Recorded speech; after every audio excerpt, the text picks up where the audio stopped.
Good afternoon. I want to show you how to calculate the age using Microsoft Excel using a function called DATEDIF. So for you to calculate age in years, here will be age in years.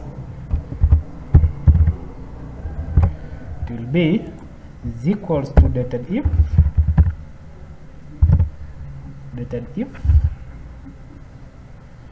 You open your bracket, select this cell, the one that you typed the date of birth, comma, today,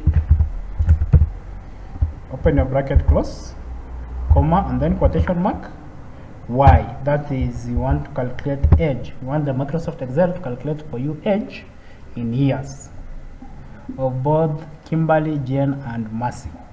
Press enter on your keyboard, as you can see. Then you drag downwards.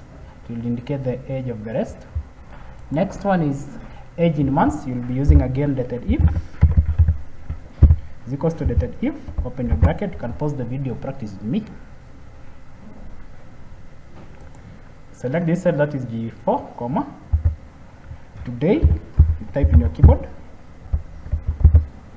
comma, quotation mark. Now it will be in months, so it will be quotation mark M. Close your bracket, press enter.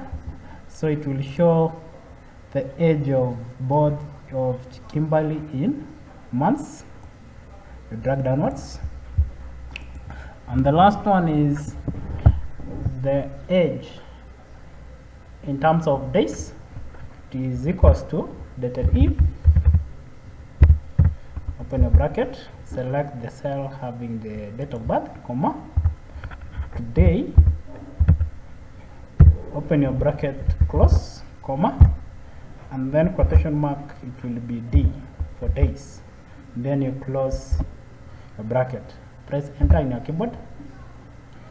And then you drag the rest of the cells. It will just indicate the number of days. Thank you for being my audience. You can subscribe for more.